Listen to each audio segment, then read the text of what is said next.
नमस्कार, मी दीपिका. माझ्या चॅनलला तुमच्या सर्वांचे स्वागत आहे. आज मी तुम्हाला मालवणी पद्धतीचे चिकन आणि कोकम करी करून दाखवणार आहे. प्रथम मी घेतले आहे कांदा, खोबरं, टोमॅटो, गरम मसाले घेतले, तेजपत्ता घेतलाय, लसूण, आलं आणि मिरच्या. आलं, लसूण आणि मिरच्यांची मी पेस्ट करून घेतलेली आहे. ती पेस्ट मी मिक्सरला लावून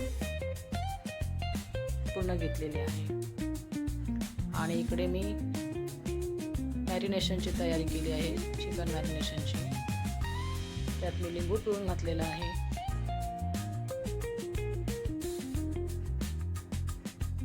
चांगला लिंबू पिळून घ्यायचा आहे. त्याच्यानंतर मी थोडंसं त्याच्यामध्ये मसाला ॲड केलेला आहे मॅरिनेशनसाठी. मसाला मी नंतरही टाकायचा आहे, म्हणून मी आता थोडासाच मसाला घेतलेला आहे. त्यात थोडी मी हळद टाकलेली आहे. हळद टाकल्यानंतर मी थोडेसे हिंग ॲड केलेले आहे. त्याच्यात मी आधी काश्मीरी पावडर पण टाकलेली आहे.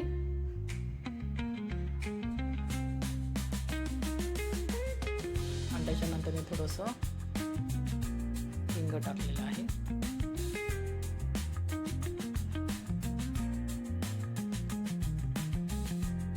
त्यात थोडेसे मी मीठ टाकलेले आहे.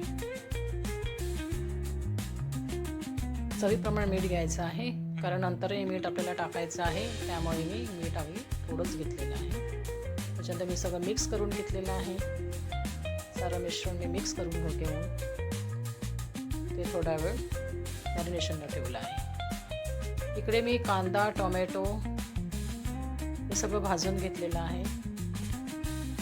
त्यात थोडे मी गरम मसाले ॲड केलेले आहेत. गरम मसाला मी भाजून झाल्यानंतर मी खोबरंही ॲड केलं आहे. त्यात ओले खोबरे मी भाजून घेतलेले आहे.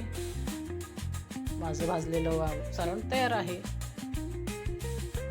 त्यानंतर मी इकडे तडक्याची तयारी करते, चिकन तडक्याची. तेल टाकले आहे. मी कुकरमध्ये चिकन करत आहे. मी त्यात तेल टाकलेले आहे. त्यात थोडासा कांदा, कढीपत्ता ॲड करून मी पूर्ण ढवळून त्यात थोडीशी आलं लसूण पेस्ट टाकलेली आहे. मगाशी आपण जे आलं लसूण पेस्ट केली आहे, आलं, लसूण आणि मिरची, ती मी त्यात ॲड केलेली आहे. ते टाकल्यानंतर मॅरिनेट केलेले चिकन मी त्यामध्ये टाकून घेतले आहे.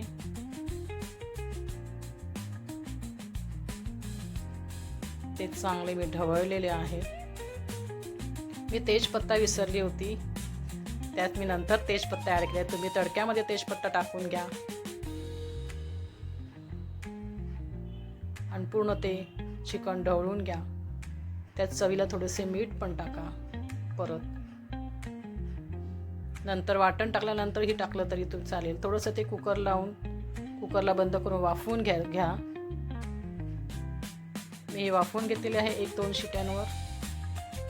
त्यानंतर मी त्यामध्ये पूर्ण ढवळून चिकन शिजवलेलं आहे. त्यामध्ये मी थोडेसे मसाले ॲड केलेले आहे. माझा मालवणी मसाला, 2.5 चमचे तुम्ही चवीप्रमाणे मालवणी मसाला घ्या. मी माझ्या चवीप्रमाणे, माझ्या टेस्टप्रमाणे मी त्यामध्ये मसाले ॲड केले आहेत. त्यात थोडंसं हिंग टाकलेलं आहे मी.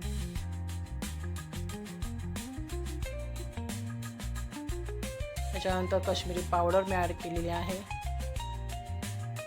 मला काश्मीरी पावडर फार आवडते, त्याच्यामुळे तो कलरसुद्धा चांगला येतो, म्हणून मला काश्मीरी पावडर फार आवडते. त्यात थोडंसं मी माझं जे कांदा वाटण आहे, ते कांदा आणि खोबऱ्याचं वाटण आहे, ते मी ॲड केलेले आहे. त्यात गरम मसालेसुद्धा वाटलेले आहेत. ते ॲड करून मी सगळं सारण ढवळून, व्यवस्थित ढवळून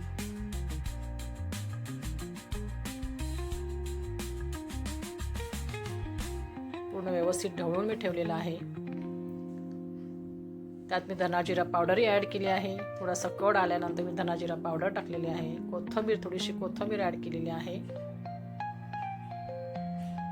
ती कोथिंबीर ॲड केल्यानंतर मी पूर्ण मिश्रण ढवळून 1 शिटी टाकली आहे. त्यात थोडंसं मीठ टाकले आहे. नंतर मी 1 शिटी टाकली आहे. कारण अगोदर 2 शिट्या झाल्या होत्या, मग मी आता एकच शिट्टी वाटण टाकल्यानंतर केलेली आहे. माझे चिकन रेडी झालेले आहे. चिकनची ग्रेव्ही चपातीवर खायला खूप छान लागते. तुम्ही सुद्धा करून पहा. इकडे मी कोकम कढीची तयारी केलेली आहे. त्यात खोबरं, हिरव्या मिरच्या टाकलेल्या आहेत. त्यात थोडेसे मी जिरं ॲड केलेलं आहे. जिरं ॲड केल्यानंतर मी त्यात आलं लसूण पेस्ट केलेली होती ती थोडीशी ॲड केली आहे आणि हे वाटण मी वाटून घेतले आहे. त्यात मी चाळणीने चाळलेले आहे. पूर्णपणे चाळणीने गाळून ते वाटण मी रेडी करून घेतले आहे. त्यात थोडीशी कोथिंबीर ॲड केलेली आहे आणि त्यात कोकमचं आगोळ, मी गावावरून कोकमचं आगोळ आणलं होतं ते मी त्यात ॲड करून त्यामध्ये थोडेसे चवीपुरते मीठ टाकलेले आहेत. मीठ टाकून मी ते पूर्णपणे व्यवस्थित ढवळून घेतलेलं आहे. कोकम कढी थोडं मला पाणी कमी वाटलं कोकम पाणी, म्हणून मी परत ॲड केलेलं आहे त्याच्यामध्ये. बस माझं रेडी आहे जेवण पूर्ण. तुम्ही सुद्धा जेवायला या, माझ्या जेवणाचा स्वाद घ्या. माझ्या चॅनलला लाईक सबस्क्राईब करा विसरू नका. धन्यवाद.